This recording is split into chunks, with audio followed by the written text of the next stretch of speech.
आज्ञा आणि शौर्यमधील जवळीक वाढत असताना त्यांच्या मनातल्या भावना दोघांनाही अस्वस्थ करून जात होत्या.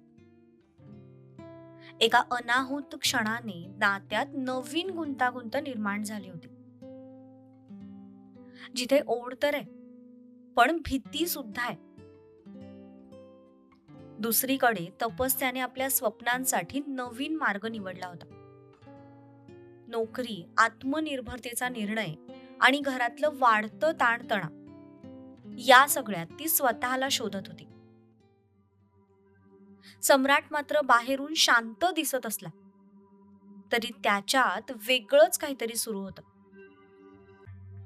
आणि अशातच एक नवीन जाणीव, एक नवीन वादळ अस्पष्टपणे घोंगावू लागलं होतं.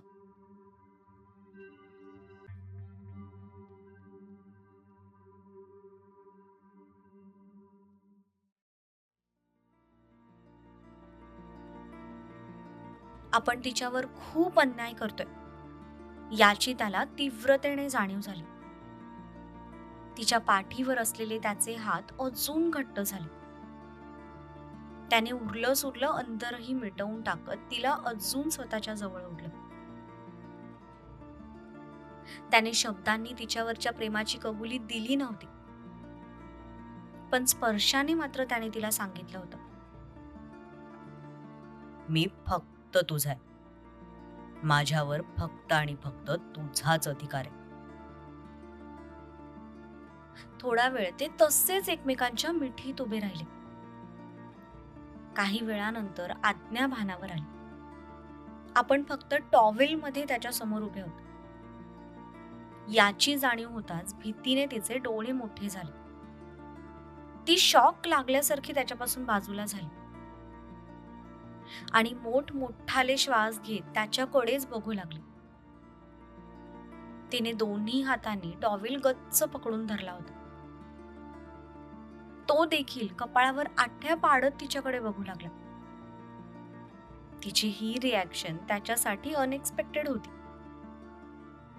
तिने त्याच्याकडे बघून भीतीने आवंढा गिळला. बेडवर असलेले तिचे कपडे घेऊन तशीच वाऱ्याच्या वेगाने पुन्हा बाथरूम मध्ये निघून गेली.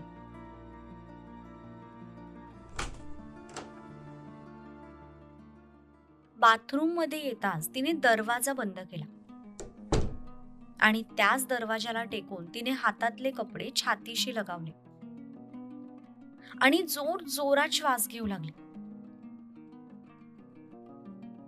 मूर्ख आहेस का आज्ञा? भावनेच्या भरात हे काय बोलून गेलीस तू? पण बोलले तर काय झालं? तसंही त्यांना माहितीये माझं त्यांच्यावर प्रेम आहे.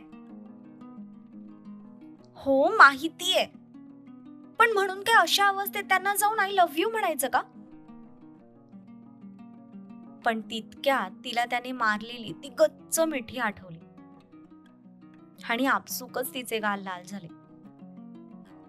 तिने हातातली साडी कपाळाला लावली आणि त्या साडीत लाजेने लाल झालेला चेहरा लपवला. बाहेर शौर्यची सुद्धा मनस्थिती ठीक नव्हती. त्याचे हार्टबीट सुद्धा खूप वेगाने धावत होते. त्याने कपाळावर अंगठा घासला आणि आजूबाजूला पाहिलं तर सगळी फुलं खाली विखुरली होती. त्याने खाली पडलेला तो पेपर उचलला आणि पुन्हा सगळी फुलं गोळा करून त्यात टाकली.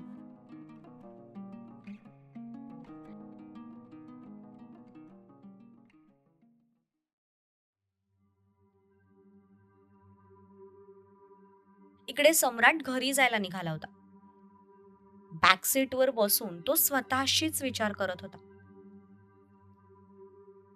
सर, मॅडम त्यांच्याशी खोटं बोललेत. त्यांनी त्या अनमॅरिड असल्याचं सांगितलंय. जॅकचे ते शब्द लाऊड स्पीकर सारखे त्याच्या कानात घुमत होते. जान, मी तुला माझ्या जीवापेक्षा जास्त जपलं आणि तू एक फक्त क्षुल्लक जॉब मिळवण्यासाठी आपल्या नात्याला नाकारलंस. इतकं मोठं खोटं बोललीस माझ्याशी आणि त्या लोकांची सुद्धा. तुझा हट्ट बघून मी तुला जॉब करायची परमिशन दिली होती, पण जॉब करण्यासाठी तू खोटं बोलशील याचा मी कधी स्वप्नातही विचार केला नव्हता. एनिवेज, तुला जॉब करायचा आहे ना? ठीक आहे, मग कर. इतकी वर्ष आपल्या ऑफिसमध्ये तू मालकीण म्हणून काम केलंस, म्हणूनच कदाचित तुला स्ट्रगल काय असतो ते माहिती नाहीये. पण आता मी तुला शिकवणार नोकरीचा स्ट्रगल काय असतो ते. भलेही तुझ्या आयुष्यात तू खूप स्ट्रगल केला असशील, पण तुझ्या करिअरमध्ये तू काहीच स्ट्रगल बघितला नाहीयेस. त्याची जाणीव आता मी तुला करून देणार. आता तू बघच मी काय करतो ते. सध्या त्याच्या खलनायकी डोक्यात असंख्य विचार घुमत होते. ज्या मेंदूला त्याने 3 वर्षांपासून आराम दिला होता, त्याच मेंदूला तपस्याने चांगलीच चालना दिली होती. तिने झोपलेल्या वाघाला डिवचलं होतं. त्यामुळे आता तो वाघ शिकारीच्या मूडमध्ये आला होता.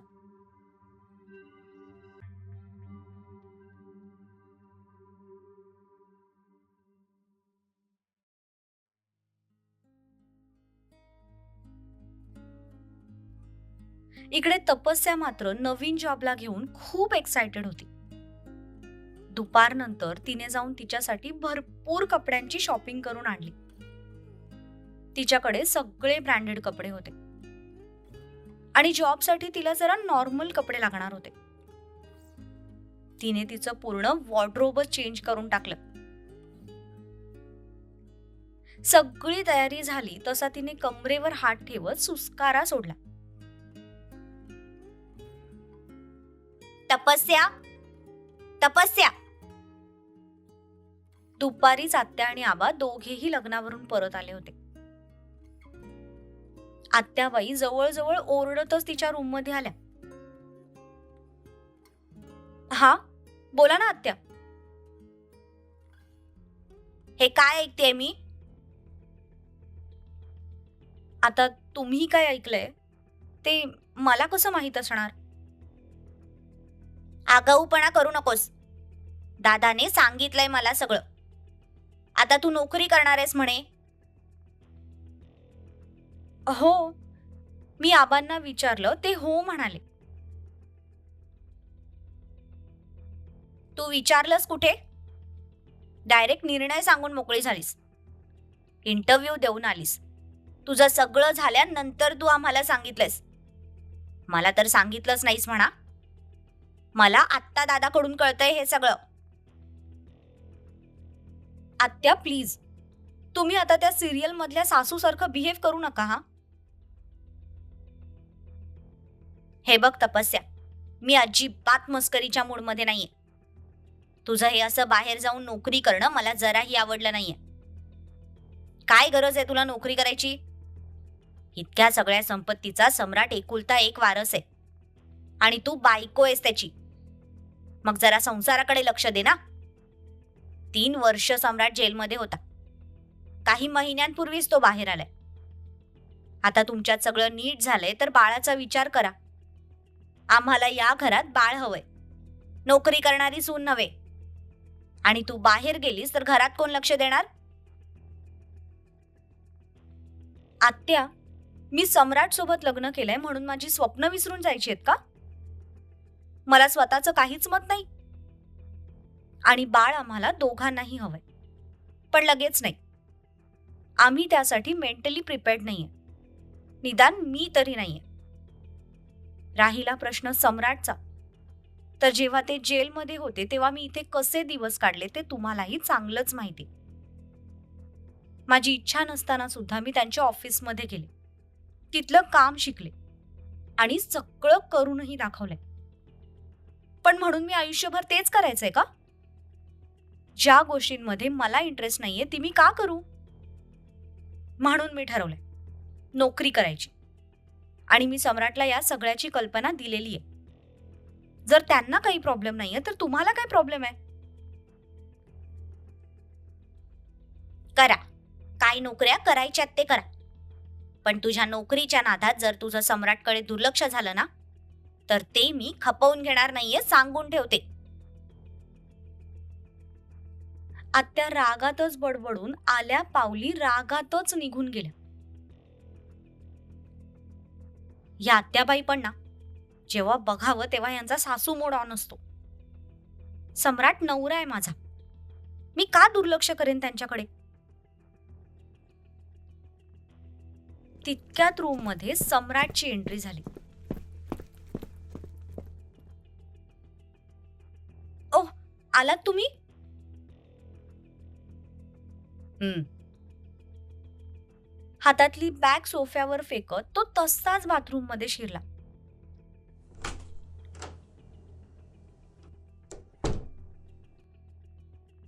आज यांना कामाचा लोड जरा जास्त होता वाटतं.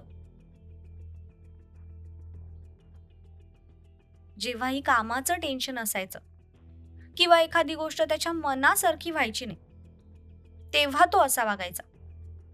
त्यामुळे तिला या सगळ्याची सवय होती.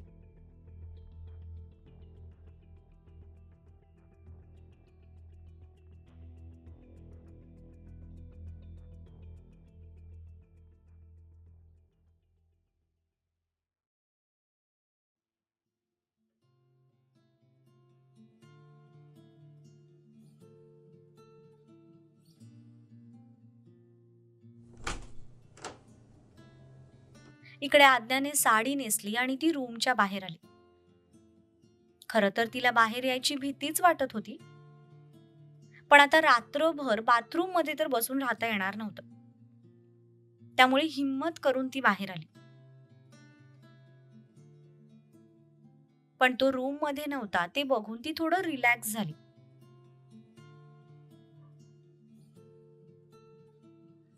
रूम मध्ये तर दिसत नाहीयेत, म्हणजे नक्कीच बाहेर असतील. ती बाहेर जायला निघाली. तितक्यात तिचं लक्ष बेडवर ठेवलेल्या त्या फुलांकडे गेलं. ते बघून तिची बाहेर जाणारी पावलं जागेवर थांबली. ती चालतच त्या फुलांजवळ आली. रंगीबेरंगी फुलं बघून तिच्या ओठांवर आपसुकच स्माईल आली. ती बेडवर बसली. तिने त्यातली काही फुलं स्वतःच्या ओंजळीत घेतली आणि त्याचा सुगंध श्वासात भरून घेतला.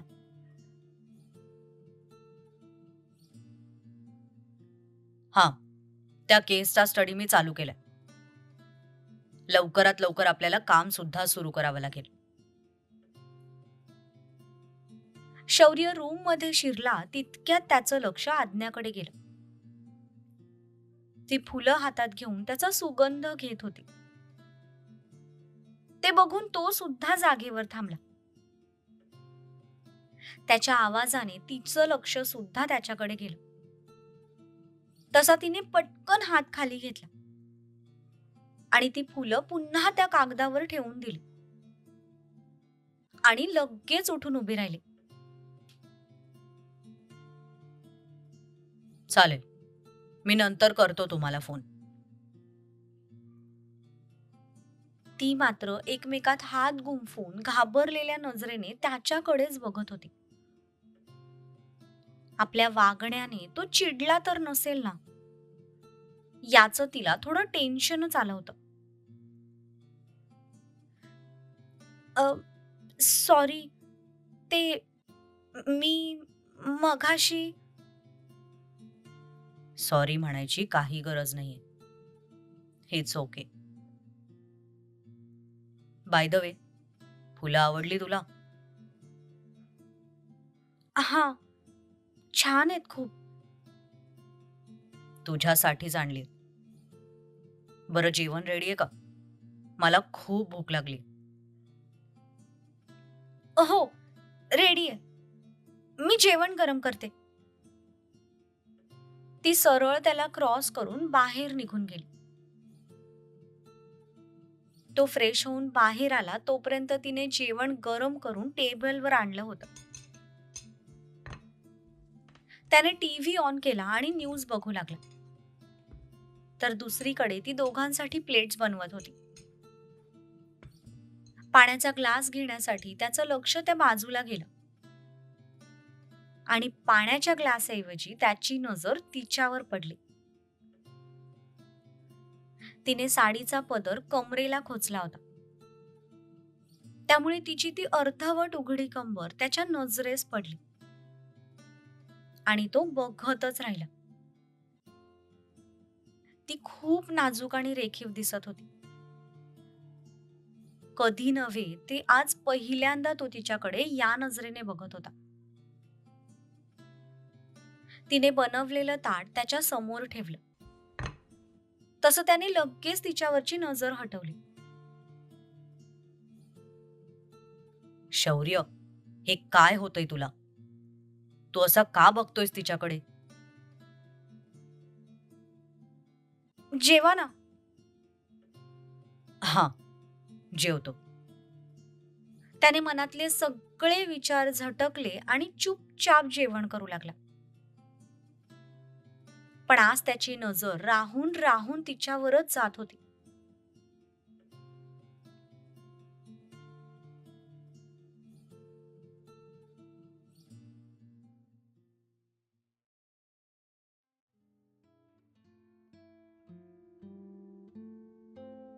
पुढील 2-3 दिवस असेच निघून गेले. या 2-3 दिवसात तपस्याने तिच्या नवीन ऑफिसचं रुटीन समजून घेतलं होतं. तिला ते काम देखील आवडलं होतं, कारण मॅडमला एका जागी बसायचा कंटाळा यायचा. तिचं काम सतत फिरतीचं होतं, त्यामुळे ती पूर्ण ऑफिसमध्ये मुक्त फुलपाखरासारखी बागडत असायची. संध्याकाळी घरी आली की दिवसभराचा सगळा घोषवारा ती सम्राटला सांगायची. पण सम्राट काहीच रिॲक्ट करत नव्हता. फक्त होला हो आणि नाहीला नाही एवढंच तो बोलायचा. पण तिला मात्र आता कशाचीच पर्वा नव्हती. ती तिच्या एका वेगळ्याच विश्वात मशगूल झाली होती.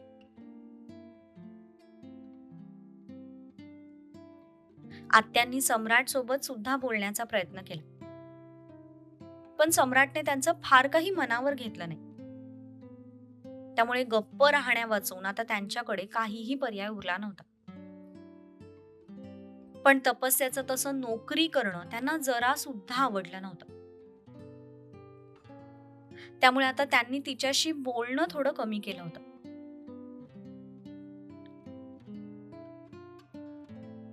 असाच पुढचा एक आठवडा निघून गेला.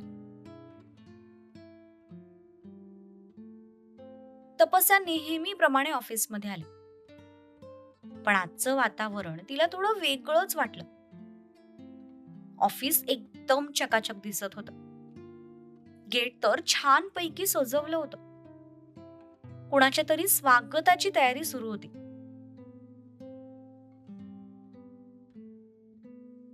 राहुल सर, आज ऑफिसचं वातावरण थोडं वेगळंच दिसतंय ना? हो, कारण आज आपले नवीन बॉस येणार आहेत. नवीन बॉस? हो, आपली एजन्सी आता दुसऱ्या व्यक्तीने विकत घेतली. काय? पण कोणी? ते तर आम्हालाही माहिती नाहीये. फक्त आपल्या सीईओ कडून मेल आला होता. आज कॉन्फरन्स हॉलमध्ये सगळ्या स्टाफची मीटिंग सुद्धा आहे. तिथेच आपल्याला आपले नवीन बॉस सुद्धा समजतीलच. अच्छा, कोण असेल आता हा नवीन ओनर? आय होप जास्तीत जास्त स्ट्रिक्ट नसावा. मिस्टर गोयल चांगले बॉस होते. आत्ताचा बॉस कसा असेल देवालाच माहिती.